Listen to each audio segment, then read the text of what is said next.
Bonjour, je suis Frédéric Florent et je suis ravi de vous accueillir sur le podcast Allez Vas-y, consacré aux personnes qui passent à l'action. Qu'ils soient bénévoles, entrepreneurs, sportifs de haut niveau ou citoyens, leur point commun, c'est qu'ils donnent du sens à leur vie en agissant. Aujourd'hui, je reçois Alexandre Alain. Alexandre est né avec la mucoviscidose. Cette maladie qui touche les poumons l'a amené à devoir se faire greffer des 2 poumons pour pouvoir continuer à vivre. Et vivre, c'est ce que fait Alexandre tous les jours. La maladie ne l'a pas arrêté, bien au contraire. Il s'est lancé très jeune dans un road trip en 4L pour sensibiliser sur la mucoviscidose. Après avoir été greffé, il a décidé de faire un tour de l'Atlantique à la voile destiné à parler de sa maladie et du don d'organes. Puisqu'Alexandre est déterminé, il a voulu montrer et se prouver qu'il était capable de courir un marathon. Et le médecin qui l'a opéré l'a suivi. Tout cela, il le raconte dans un livre, Un souffle d'espoir, qui parle de son parcours. Je vous invite à découvrir cet épisode qui parle du dépassement de soi et de la manière positive de voir la vie. Très bonne écoute à vous. Eh bien moi, Alexandre, je l'ai rencontré en regardant Tout le sport, que je ne regarde pratiquement jamais, mais ce soir-là, je suis tombé sur Tout le sport, où on parlait de l'exploit d'Alexandre. On est avec Alexandre Alain sur le podcast. Bonjour Alexandre. Bonjour Frédéric. Alors Alexandre, et je ne vais pas trop expliquer qui tu es, mais effectivement, je t'ai vu dans un reportage à Tout le sport où tu préparais le marathon, et si on dit juste ça, c'est quelque chose de plutôt commun, mais j'aimerais bien que tu lui expliques ton parcours aux auditeurs et aux auditrices pour qu'ils comprennent en quoi le fait de faire un marathon pour toi, c'est un vrai exploit. Bon, déjà, moi, je le considère pas forcément comme un exploit. Je fais partie des 35 000 personnes qui étaient inscrites sur ce marathon et sur les à peu près 30 000 qui l'ont terminé. Donc, comme quoi, j'étais pas si extraordinaire que ça. Mais moi, je suis né avec une petite particularité, comme j'aime bien l'appeler, c'est la mucoviscidose. Donc, très rapidement, la mucoviscidose, pour ceux qui ne connaissent pas, c'est une maladie génétique qui touche principalement les voies respiratoires et le système digestif. Et aujourd'hui, en France, on ne guérit pas encore de la mucoviscidose. On n'a pas encore trouvé de traitement, malgré que les avancées de la médecine avancent bien et vite. Aujourd'hui, on ne peut pas encore guérir de la mucoviscidose. Et donc, des suites de ma maladie qui prenaient de plus en plus de place et que mes poumons ne fonctionnaient plus correctement, ne fonctionnaient plus bien. J'étais plus en capacité de respirer seul.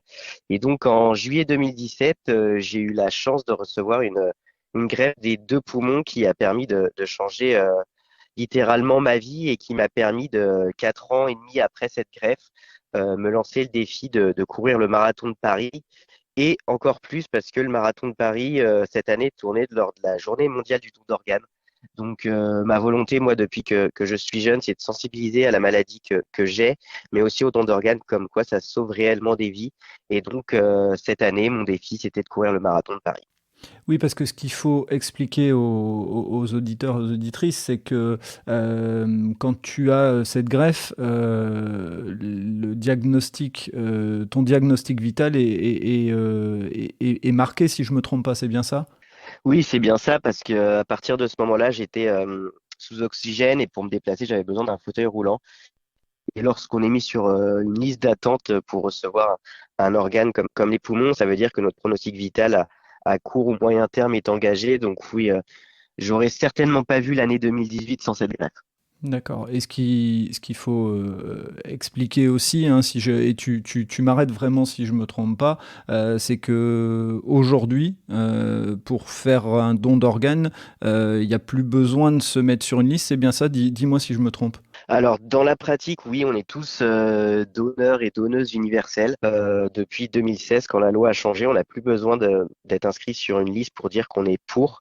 Maintenant, si on est contre, on peut faire le choix d'être inscrit sur une liste de refus. Mais dans la pratique, malgré le fait que tout le monde est donneur universel, les médecins iront toujours demander à la famille et aux proches au moment du décès de la personne si elles sont d'accord pour le prélèvement d'organes. Donc, dans la pratique, ça n'a pas changé et les médecins, et c'est compréhensible, vont toujours demander aux proches et à la famille lors du décès. Ok. Et alors, peut-être si on remonte un tout petit peu en amont, j'ai vu que déjà en 2014, tu avais lancé une opération qui avait pour but de sensibiliser. Est-ce que tu peux nous en parler ? Alors oui, moi le marathon de Paris, c'est pas mon premier défi et ce sera pas mon dernier. En 2014, avec 2 amis, Com et Romain, on est parti faire un tour d'Europe. Donc ce tour d'Europe, c'était 11 000 kilomètres en 23 jours à travers 19 pays pour sensibiliser à la mucoviscidose et montrer que c'est pas parce qu'on est atteint d'une maladie grave et incurable qu'on ne peut pas vivre, qu'on ne peut pas voyager entre amis et qu'on peut pas vivre ses rêves. Et donc là, on avait tellement été marqué par ce projet que j'avais dit à mes copains, après ma greffe, faudra qu'on reparte sur un nouveau projet parce que l'impact que ça avait eu et le mouvement autour de ce projet avait été tel que ça nous avait marqué, ça nous a fait grandir aussi personnellement. Et donc j'avais cette volonté-là, après ma greffe, de repartir pour un projet parce que je savais que la greffe allait arriver dans les années à venir. Et ce que tu ne précises pas, mais qui est important c'est que vous avez fait ce tour d'Europe en Renault 6. Alors pour ceux qui ne connaissent pas, on mettra des liens pour aller voir à quoi ressemble une Renault 6. Moi je le sais puisque mes parents dans ma jeunesse en ont une. Mais voilà, c'est aussi ce côté à mon avis qui a un peu attiré l'œil des gens quand tu faisais ce tour d'Europe, c'est ça? Oui, c'est un peu une voiture old school, c'est de 1970. C'était le quatrième membre de l'équipage. Et bien sûr, forcément, ça a attiré l'œil. On l'avait customisé par le biais de nos partenaires. Et donc, ça avait à côté un peu ce côté old school d'aventure. Et à l'époque, en Europe, le forfait n'était pas comme aujourd'hui, où en Europe, on peut téléphoner, avoir Internet au même prix qu'en France.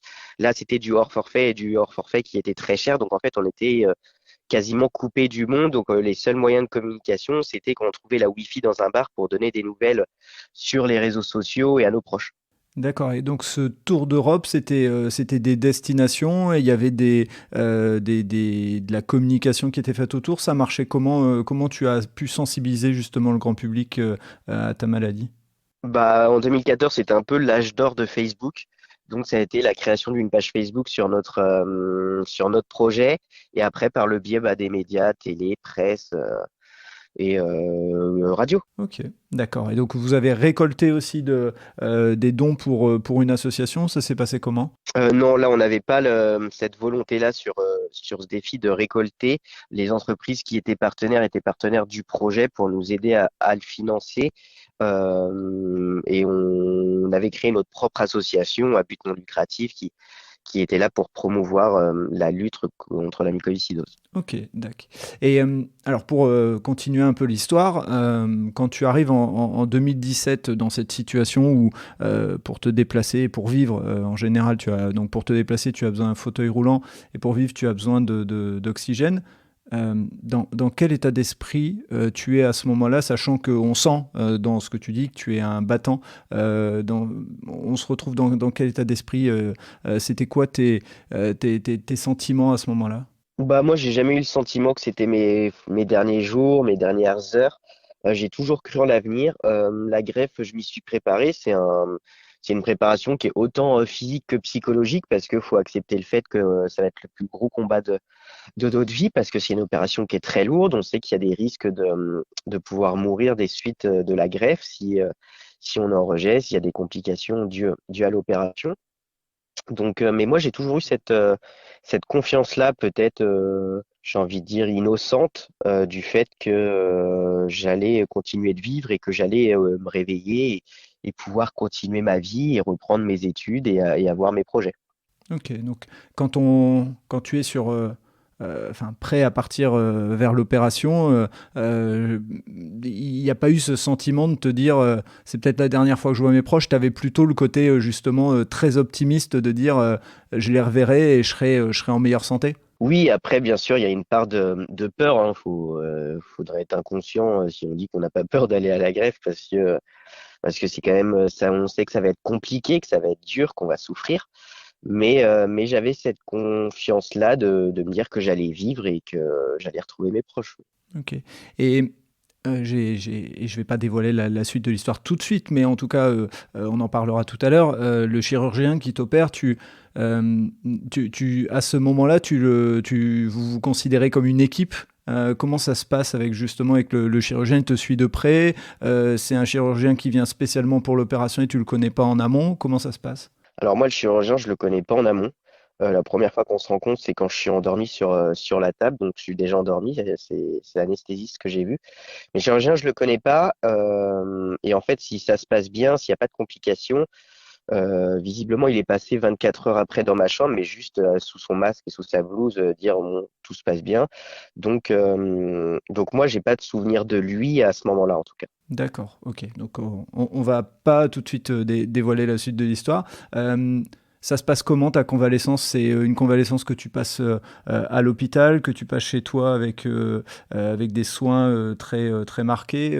Explique-nous un petit peu ce parcours avant de reprendre vie, entre guillemets, et une vie normale comme tu l'aimes. Bah alors moi, c'est chaque greffe est différente, donc faut pas se formaliser à ce que moi j'ai pu vivre parce que chacun est différent et chaque greffe est différente. Moi, j'ai eu énormément de chance en fait parce que je me suis réveillé 3 heures après l'opération. J'ai ouvert les yeux, j'ai vu mes proches, j'ai pris mon premier verre d'eau, ce qui est très rare, hein. On peut rester endormi pendant plusieurs jours en coma.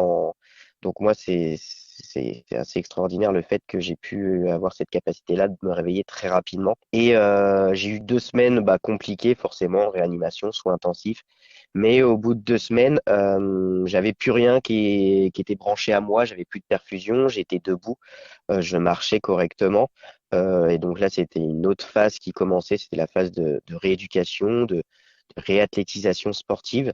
Mais j'ai eu extrêmement de chance parce qu'au bout d'un mois et demi, j'ai pu rentrer chez moi, j'ai pu revoir ma maison, j'ai pu revoir mes proches, passer des moments avec eux. Et donc, j'ai été très chanceux. Ça fait partie de mon caractère de vouloir avancer, d'avancer vite, d'être impatient.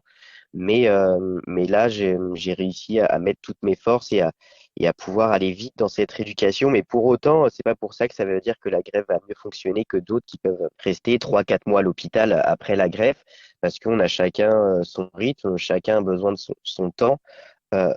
Donc, moi, j'ai eu cette chance-là de pouvoir me dire qu'un mois et demi après, j'étais chez moi. Ok. Et à quel moment on sait, entre guillemets, on est sûr que la greffe a fonctionné? Il y a un délai particulier ou ça dépend de chaque personne? Non, on peut jamais être sûr, hein. On peut ne pas faire de rejet de cette greffe pendant 10, 15 ans et un jour on va faire un rejet. En fait, il y a pas de règle établie. Bien sûr, plus on avance dans la greffe, moins il y a de chances de faire de rejet, mais il y a pas de règle, il y a pas forcément d'équilibre entre est-ce que si je fais un rejet au bout d'un mois, j'en ferai pas dans 10 ans, est-ce que si j'en ai jamais fait, j'en ferai pas dans 10 ans. Il n'y a pas de vérité absolue.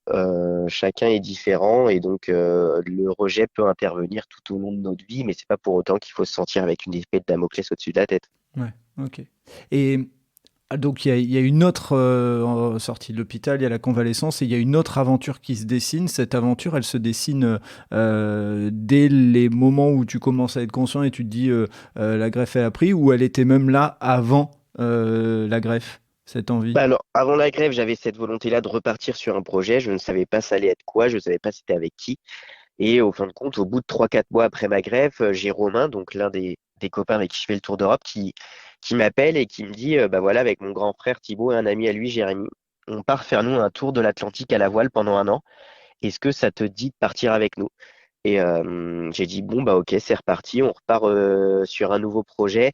Et ils avaient cette volonté-là de m'accompagner pour toujours prouver que c'est pas parce qu'on est atteint d'une maladie qu'on ne peut rien faire. Et donc, ce tour de l'Atlantique s'est dessiné avec la volonté de sensibiliser à la mucoviscidose et d'autant plus au don d'organes avec la greffe que je venais d'avoir. D'accord. Et pour faire cette aventure, tu as besoin d'avoir des autorisations, tu as besoin d'avoir un suivi particulier ou tu y vas et puis tu te dis on verra bien? Alors là, ça va prendre avec des pincettes, il n'y a pas besoin d'autorisation. Je suis quand même libre, je suis pas en prison. Pour autant, bien sûr que j'ai consulté l'équipe médicale, qui n'était pas forcément du tout pour au départ, hein, parce que j'ai fait de nombreux rejets, moi, ma première année. Donc, ils étaient inquiets. Mais moi, je croyais toujours en l'avenir. J'avais cette volonté de m'élancer sur ce projet et de montrer qu'on pouvait y arriver et que ça allait même être bénéfique pour moi. Et donc, on avait mis ça en place que chaque projet peut être adapté selon chacun. Et donc, moi, c'était prévu que je rentre tous les 2 mois à peu près en France pour faire un check-up médical et pour vérifier qu'à chaque fois tout aille bien. Et ce qu'on a vu, c'est que j'ai pris 20% de capacité respiratoire respiratoire en 1 an sur ce projet-là. Et depuis que j'ai mis les pieds sur ce bateau en septembre 2019, je n'ai plus connu d'épisode de rejet. Donc peut-être que ce projet m'a servi d'exutoire et m'a servi dans ma convalescence et dans le fait que pendant 1 an et demi, je faisais beaucoup de rejets, beaucoup trop, et que les médecins étaient inquiets, et que moi aussi, j'avais une part d'inquiétude qui grandissait d'année en année. Mais pour autant, j'y ai cru, on est parti, on a pris ces précautions-là et on a réussi à faire ce tour de l'Atlantique. Alors, je pense que tu m'expliques parce que peut-être que d'autres comprennent, mais quand tu dis de nombreux rejets, est-ce que tu peux nous expliquer? Ça veut dire que c'est des moments où tu te sens pas bien, ou c'est parce que tu as eu d'autres greffes ou d'autres interventions? Non, c'est un peu traître en fait. C'est que mon corps n'acceptait pas les poumons, il le considérait comme un corps étranger. Donc il l'attaquait, il luttait contre. Et donc moi, j'ai jamais ressenti ces rejets-là, mais c'est sur des petites biopsies, donc des prélèvements de bouts de poumon, que les médecins voyaient que j'étais en rejet et donc il fallait traiter ça vite. C'est ce qu'on appelle des rejets aigus, donc qui peuvent être soignés, qui ne durent pas forcément dans le temps, mais qu'il fallait pas que ces rejets-là deviennent des rejets chroniques. Et donc, fallait les traiter correctement pour ne pas repasser par la case greffe, qui est une épreuve plus que compliquée. Oui, et donc, pour en revenir, parce que j'ai posé cette question parce qu'elle me paraissait importante, mais donc ce que tu viens de dire, c'est que cette traversée de l'Atlantique, où à la base l'équipe médicale n'était pas forcément pour, et on peut la comprendre, tu nous as dit que, en fait, elle avait apporté de l'amélioration à ta condition et à tes capacités pulmonaires, c'est bien ça? Ah oui, totalement. Bah, moi, je suis parti avec 80-85% de capacité respiratoire sur ce tour et je suis revenu à quasiment 100% de capacité respiratoire. Donc, je pense que le bien-être personnel, les projets, l'épanouissement font partie intégrante d'un traitement. Et moi, ça m'a permis, en tout cas, moi, de m'en sortir, de stabiliser ces rejets et de même prendre en capacité respiratoire. D'accord. Et peut-être l'environnement du grand air et autres aide aussi peut-être, je sais pas. Est-ce que on te l'a pu Oui, le après, confirmer? je pense qu'il y a plusieurs facteurs. Après, on n'a pas d'explication enfin, écrite sur papier, mais je pense que c'est l'accumulation de plusieurs choses qui fait que j'en suis là et que ça m'a un peu fait grandir et métamorphoser là-dessus. Ok. Et quelles étaient les étapes de cette traversée de l'Atlantique? Tu avais des étapes particulières, des endroits qui peuvent nous faire rêver, qui ont pu te faire rêver, où tu as été? C'était un tour de l'Atlantique, on va dire, enfin, qui n'était pas original, c'était banal. Enfin, les gens qui veulent faire ce type de voyage, on prend tous quasiment le même itinéraire. Donc, c'est descendre le golfe de Gascogne pour longer les côtes espagnoles, portugaises, faire un arrêt à Madère et aux Canaries pour préparer la traversée de l'Atlantique vers les Antilles, grenouiller un peu dans toutes les îles antillaises avant de préparer la traversée retour que nous, on n'a pas pu faire parce que il y a eu l'annonce du premier confinement et donc comme tout le monde, on a dû tout stopper et vu qu'on devait tous reprendre nos vies respectives en juillet, on n'a pas pu faire cette traversée retour, donc on a fait 80% du chemin et de notre projet en ayant des actions de sensibilisation à l'étranger, par le biais de partenariats avec des classes, avec des entreprises. Mais le bateau a été vendu aux Antilles pour pouvoir que chacun puisse reprendre sa vie. D'accord, OK. Et une fois enfin, cette idée de livre, elle t'est venue à quel moment? Puisque, tu as donc, et c'est ce qui a fait aussi qu'à tout le sport, j'ai été sensibilisé, c'est que donc tu as écrit un livre, Un souffle d'espoir, qui est sorti au mois de septembre, si je me trompe pas, hein, qui est publié chez Exactement. Hugo et compagnie, il faut le dire, avec en plus, j'ai vu ça, une préface de Brigitte Macron. Donc, il faut que voilà, il faut que tu nous expliques toute cette aventure de l'écriture du livre. Alors moi, cette volonté-là d'écrire un livre, elle vient pas de moi. C'est mon éditeur Clément Ronin qui est chez Hugo Doc qui m'a contacté. Il avait vu mes aventures et ma personnalité par le biais de mes messages sur les réseaux sociaux, que ce soit sur Facebook ou Instagram. Et il m'a dit, Alex, est-ce que tu veux écrire un livre sur ce que tu as vécu, ton tour d'Europe, la construction d'un enfant avec la mucoviscidose, cette particularité, cette étape de ta vie qu'est la greffe et ce tour de l'Atlantique pourquoi tu te pousses à te lancer dans des projets comme ça, en quoi ça peut servir, en quoi ça te sert à toi en tant que jeune homme. Et donc après un moment de réflexion sur ma légitimité, excuse-moi, sur savoir si j'étais légitime à écrire un livre sur mon parcours par le biais des messages que je reçois, que ce soit de jeunes atteints de la mucoviscidose, que ce soit de parents avec des enfants atteints de la mucoviscidose, mais que ce soit des personnes atteintes d'une autre maladie, mais qui voient en moi un peu une force de vie ou un exemple à mon échelle. Je me suis dit que ça allait être une belle expérience et c'était un autre moyen pour moi de véhiculer les messages que j'aime véhiculer. Autre que mes aventures et donc ça a été une aventure à part entière d'écrire ce livre et j'en suis très heureux et très fier et j'ai des très bons retours et j'espère que ça va continuer. D'accord, donc livre disponible hein, pour tous ceux qui écouteraient le podcast et à Fnac, Culture, Amazon et ainsi de suite. Hein. Donc voilà, c'est livre grand public, vous pouvez le trouver partout. C'est quoi comme aventure? Parce que tu as vécu des aventures avec beaucoup de mouvements, beaucoup de déplacements. Là, c'est plus une aventure, une introspection pour écrire ce livre. C'est quoi les trois petits trucs, ou les deux, trois petits trucs qui te restent en souvenir de ce temps d'écriture? Bah, c'est moi me poser la question de ma différence que quand j'étais enfant, je la ressentais pas forcément, mais qu'en fait, du coup, je me suis posé ces questions-là à ce moment de l'écriture du livre, comment je le vivais réellement. C'est repasser par des moments qui sont pas forcément faciles. Moi, j'ai connu le décès de ma maman très jeune, donc en fait, peut-être que il y a des événements de ma vie que je pense avoir fait le deuil que je n'avais pas fait forcément, et ça me met un peu un recul, une rétrospective sur la première partie de ma vie, comment je me suis construit et pourquoi j'en suis là aujourd'hui et pourquoi je suis la personne que je suis aujourd'hui. Et justement, qu'est-ce qui fait que c'est Brigitte Macron qui vient préfacer ton livre? Est-ce qu'il y a un élément particulier? Parce qu'effectivement, ça donne, je dirais que ça donne encore plus, tu parlais de est-ce que je suis légitime ou autre, ça donne encore plus de légitimité au livre et à ton combat, on va dire. Oui, alors moi, je lui ai posé la question de savoir si elle acceptait de signer la préface de mon livre, car j'ai eu la chance de la rencontrer à 2 reprises au Palais de l'Élysée dans le cadre du Tour de l'Atlantique pour lui présenter ce projet, pour lui présenter les objectifs et les messages que je souhaitais véhiculer avec mes amis à bord. Elle avait été sensible à la cause, sensible à mes messages. Et des suites, je voulais concrétiser ces rencontres. Et donc, quand je lui ai demandé, elle a très gentiment accepté. Les mots qu'elle met à mon égard et à l'égard du combat sont très touchants et je la remercie encore une fois. Ok.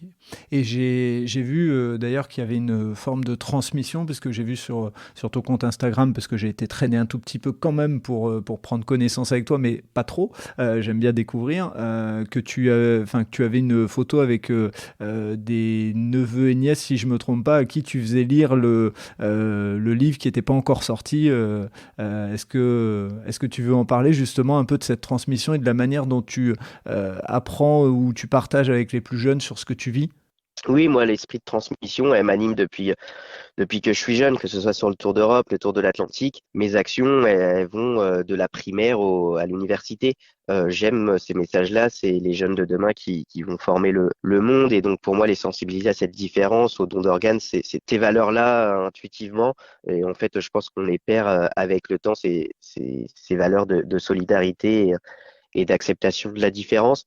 Et donc, moi, j'aime transmettre ça à travers les aventures, que ce soit en voiture, en bateau, mais aussi avec les mots, qui est, je pense, est un autre moyen d'expression qui est tout aussi fort et on peut peut-être là prendre le temps, poser les choses, les nuancer aussi, ce qui n'est pas toujours le cas lorsqu'on doit faire vite, dans le cadre d'une interview, dans le cadre d'une intervention. Et donc là, c'était important pour moi de faire passer des messages que je ne peux pas forcément faire passer ou que je ne prends pas moi-même le temps de faire passer dans un autre cadre. Ok. Et alors, pour en revenir à l'aventure qui fait que je t'ai découvert, c'est à quel moment vient cette idée du marathon de Paris? Cette idée vient à mon retour du Tour de l'Atlantique où je voulais me relancer un défi, mais un défi plus sportif, plus solitaire, et où le dépassement de soi joue un rôle majeur. On me rabâche depuis que je suis enfant que j'ai un mental d'acier, un mental très fort, mais je voulais me confronter à moi, me retrouver face à moi-même. et mettre en pratique cette force mentale qu'on me donne, mais que moi je connaissais, mais je voulais me le prouver en tout cas. Et donc quand j'ai vu que le marathon de Paris tombait cette année, le 17 octobre, qui est aussi la journée mondiale du don d'organes et de la greffe, je me suis dit que pour sensibiliser je pense qu'on a besoin de symboles pour avancer, bah, le symbole il était tout trouvé, c'était de courir ce marathon. Ok. Et à quel moment, dans cette idée de courir le marathon, il y a ce lien avec c'est ton chirurgien ou un des chirurgiens, je ne sais pas, enfin en tout cas la personne qui t'a accompagné dans ce défi? Alors, mon chirurgien, Antoine Mugnot, c'est la personne qui m'a greffé le 17 juillet 2017. Et en fait, dans le cadre de la préparation, je médiatise au maximum mes projets, pas pour parler d'Alexandre Alain, mais pour parler de la mucoviscidose, pour parler du don d'organes, de véhiculer toujours les mêmes messages. Et du coup, j'ai revu pour la première fois Antoine au mois de juin-juillet. Et en entendant parler de moi, en s'informant sur mes différents projets, sur ma personnalité, lui, dans sa vie, a toujours voulu faire un marathon, mais n'avait pas eu l'occasion. Et donc, il m'a fait la surprise de me dire que voilà, il allait participer à ce marathon avec moi et qu'on allait en tout cas essayer de le terminer ensemble. Ok.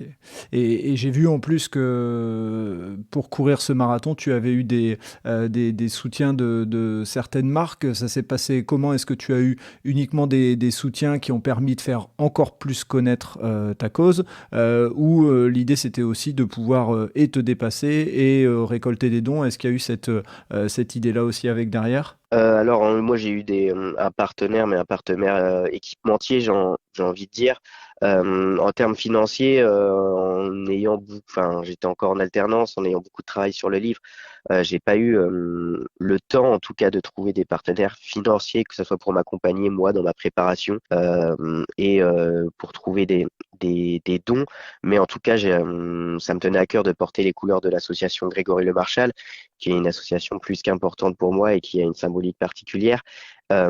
Et donc déjà, pouvoir porter leurs couleurs, pour moi, c'était déjà un moyen de les remercier. D'accord. Et justement, est-ce que tu veux en parler un petit peu de l'association Grégory Le Marchal? Est-ce qu'il y a, il y a des choses qu'ils ont fait pour toi ou toi tu as découvert, enfin je dirais que cette association et par le combat de Grégory, elle a fait connaître la mucoviscidose qui était une maladie peu connue entre guillemets ou en tout cas pas mise en avant. Est-ce que tu veux en parler un petit peu de leur combat?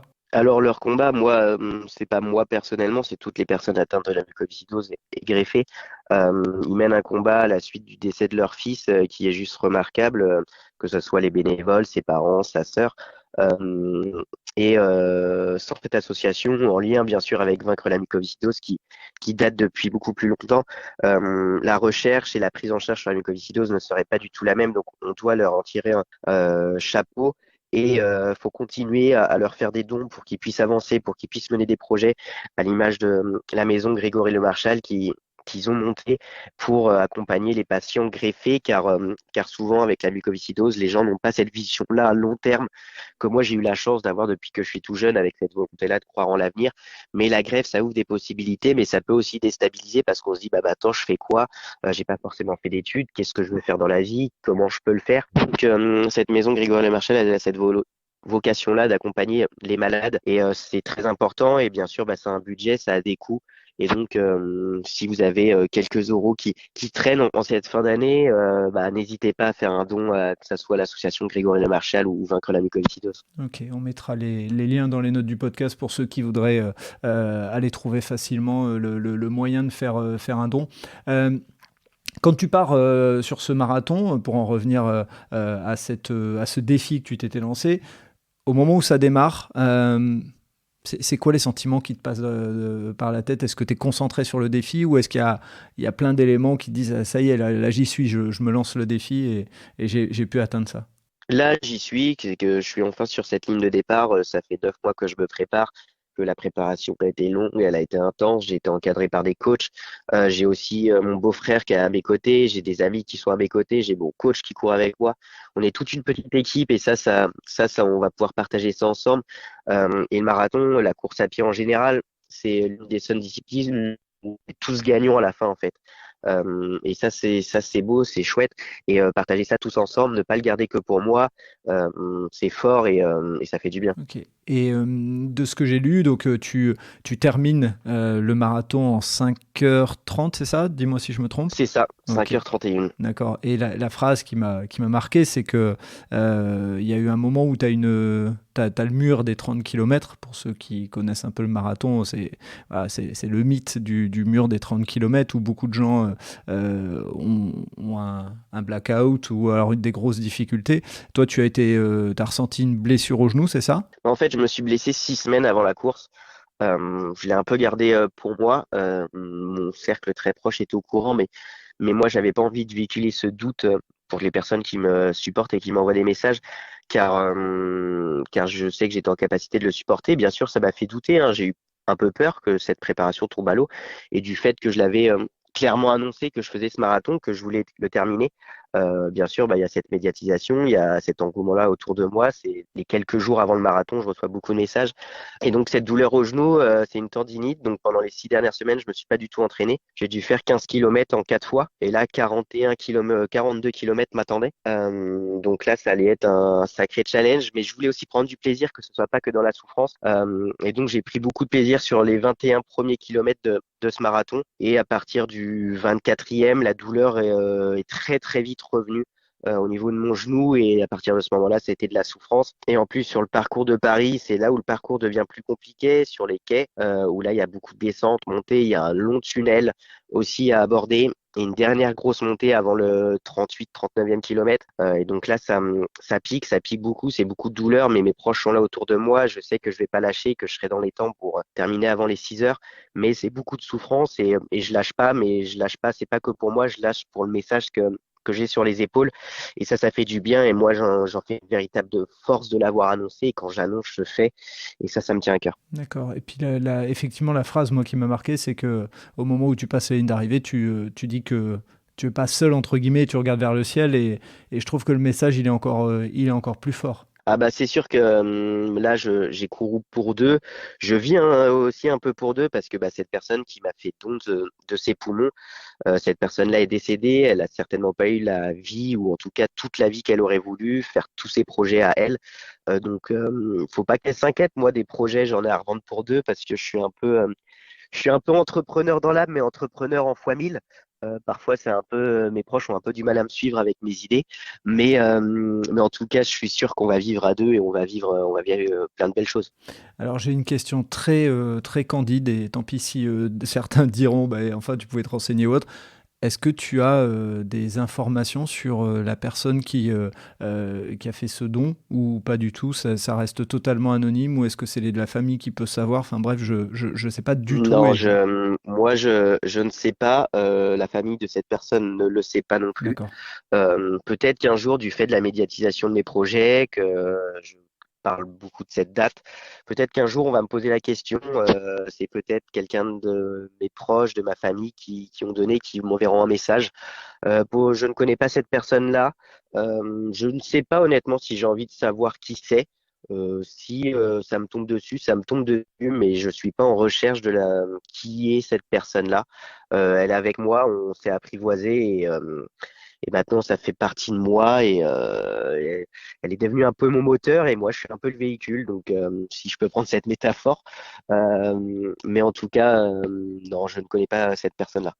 Enfin, en tout cas, je la connais pas personnellement, mais on se connaît bien maintenant. Je me doute, je me doute. L'image est très très belle. Quel est le regard de ta famille et de tes proches sur tout ce que tu entreprends et tout ce que tu fais? Au début, c'était beaucoup de crainte et de peur. Maintenant, elles y sont habituées et en fait, c'est toujours des projets qui sont encadrés, structurés. J'ai des partenaires qui m'accompagnent, qui structurent. C'est jamais une aventure pour une aventure ou sur un coup de tête et je pars sans savoir où je vais. Je sais où je vais. Je structure tout ce que je fais. Les messages que je véhicule sont encadrés. Je ne pars pas dans tous les sens et donc maintenant, ils s'y sont habitués, ils sont fiers. Bien sûr, à chaque fois que je leur dis que j'ai un nouveau projet, il y a une petite crainte, mais elle est vite bâclée. Et encore une fois, ils étaient très contents pour moi sur cette ligne d'arrivée. Ok. Et tu me disais que le marathon n'était pas ton dernier événement. Il y a d'autres événements que tu as en tête. Et peut-être que tu ne peux pas en parler ou tu ne veux pas en parler pour garder justement un petit peu cette énergie médiatique qui te sert à faire connaître la maladie. Mais est-ce qu'il y en a dont tu peux parler, des projets que tu as en tête? Je suis en construction d'un très gros projet sportif qui est le plus ambitieux que j'ai jamais mené, qui aura lieu en 2023, mais je l'annonce publiquement et officiellement là en février mai 2022 parce que c'est aussi un projet pour la première fois qui demande un effort financier. Donc, il faut trouver des partenaires financiers qui puissent m'accompagner parce que là, c'est un budget qui est aux alentours des 300 000 euros. Euh, donc là, c'est un projet qui est très ambitieux, très grand, très beau, mais il y a tout ce travail de structuration et de recherche de partenariat qui va me demander beaucoup de temps et de la préparation pour ce nouveau défi. Et donc voilà, c'est un peu là en ce moment où j'en suis, c'est trouver ces partenariats. Ok, très bien, très bien. Bah, écoute, c'est un très beau teasing pour la suite. J'arrive à la fin de notre interview, mais peut-être que y a quelque chose que tu veux dire, un message que tu veux faire passer. Voilà, le micro est à toi. S'il y a quelque chose que tu as envie de dire et que tu n'aurais pas eu l'occasion de dire, vas-y, la porte est grande ouverte. Bah, c'est le fait que moi, je ne dis pas qu'il faut être pour le don d'organes. Je dis simplement qu'il faut en parler en amont, que ça soulage les familles de donner sa position, que le jour J, bah, malheureusement, lors de ce décès, ça pourra les soulager. Je ne dis pas qu'il faut être absolument pour. On peut être contre et j'en suis totalement conscient et totalement d'accord. Enfin, chacun a sa propre conviction et sa vision et ça, je peux totalement le comprendre. Mais juste parlez-en, ça soulage les familles au moment du choix. Ok, donc bah, si le podcast peut déjà servir à ça, faire en sorte que ceux qui écoutent disent tiens, bah, moi ma position c'est ça ou ça, effectivement là où tu as raison, il vaut mieux le faire en amont que le faire le jour où il y a Ou il un sera déjà décès. trop tard. Ouais, voilà, effectivement. C'est ça, exactement. Eh ben, écoute Alexandre, un grand merci d'avoir accepté et de m'avoir fait confiance, d'avoir accepté de partager sur le podcast Allez Vas-y. Je mettrai donc toutes les notes de ce qu'on a parlé dans les notes du podcast. Je remettrai un lien, comme on l'a dit, via les associations pour faire un don à Vaincre la mucoviscidose et à l'association Grégory Le Marchal, parce que je pense que c'est important, là où tu as raison, c'est que y a des fois, au lieu de s'acheter le dernier t-shirt à la mode ou autre, peut-être que on peut se dire que déjà, un, ça fait du bien à la planète de ne pas reconsommer, et deux, en plus, on peut faire du bien avec cet argent et en donner un petit peu à une association. Donc, comme tu le disais, même des quelques euros qui peuvent traîner, c'est déjà ça. Exactement. Ben, je te remercie beaucoup de m'avoir consacré ce temps et bonne continuation à toi et longue vie à tes projets. Merci beaucoup. À très bientôt. Et voilà, c'est terminé pour ce nouvel épisode. J'espère que vous avez apprécié cet échange avec Alexandre et pour en savoir plus, rendez-vous sur les notes du podcast. Si vous avez aimé cet épisode, n'hésitez pas à vous abonner et à parler du podcast autour de vous. Vous voulez faire une bonne action pour le podcast ? Vous pouvez laisser un commentaire et une note sur Apple Podcast ou vous pouvez mettre 5 étoiles sur Spotify ou sur l'appli Acast. Ça aide à faire connaître le podcast. Je vous dis à vendredi pour un prochain épisode d'Allez Vas-y, et d'ici là, portez-vous bien.